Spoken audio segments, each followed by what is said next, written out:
Welcome to steno dictation. Dictation 5 second बाद शुरू होगा।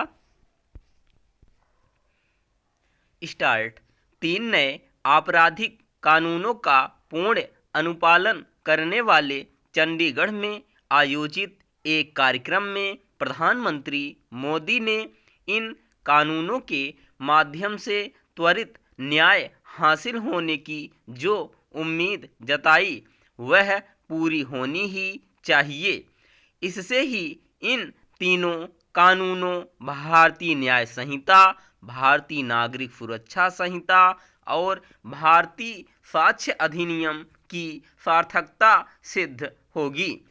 पूरे देश में इन तीनों कानूनों में इसी जुलाई से अमल शुरू हो चुका है।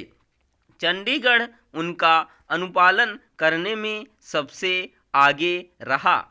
अन्य राज्यों और केंद्र शासित प्रदेशों को चंडीगढ़ से न केवल प्रेरणा लेनी चाहिए बल्कि यह भी सुनिश्चित करना चाहिए कि इन कानूनों के जरिए लोगों को समय पर न्याय मिले। अभी तो तारीख पर तारीख का सिलसिला कायम है और इसके चलते निचली अदालतों से लेकर सुप्रीम कोर्ट तक में 5 करोड़ से अधिक मामले लंबित हैं।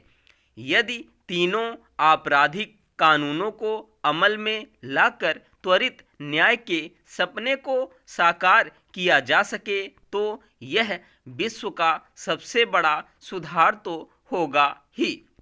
स्वतंत्र भारत की एक बहुत बड़ी उपलब्धि होगी।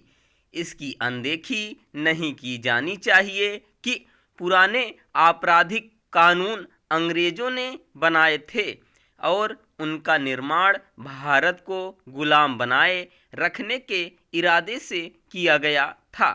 यह ठीक है कि समय के साथ उनमें कुछ संशोधन परिवर्तन किए गए, लेकिन वे औपनिवेशिक प्रभाव से मुक्त नहीं हो सके। विडंबना यह रही कि पिछली सरकारों ने न तो अंग्रेजों के बनाए कानूनों से मुक्ति पाने की कोई पहल की और न ही न्याय में देरी को दूर करने के उपाय किए।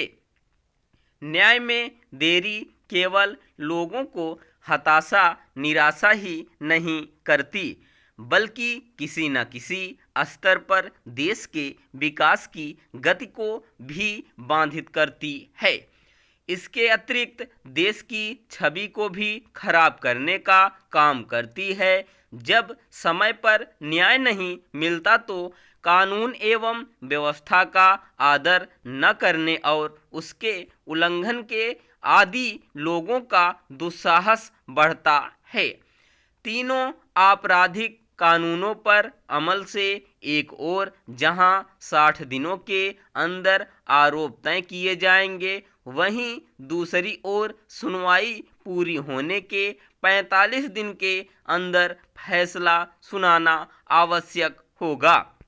यह शुभ संकेत है कि तीनों आपराधिक कानूनों पर अमल के बाद से कई मामलों में सचमुच समय पर न्याय हुआ है। जैसे कि चंडीगढ़ में वाहन चोरी में मामला दर्ज होने के 75 दिन के अंदर अदालत ने सजा सुना दी। इसी तरह अशांति फैलाने के एक मामले में 20 दिन में सुनवाई करके सजा सुना दी गई।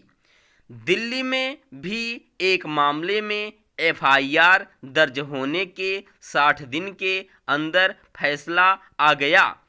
ऐसा देश भर में सभी मामलों में होना चाहिए। इसी के साथ यह भी सुनिश्चित किया जाना चाहिए कि निचली अदालतों के जिन फैसलों को ऊंची अदालतों में चुनौती दी जाए वहां भी उनका निस्तारण आनन फानन हो। स्टॉप।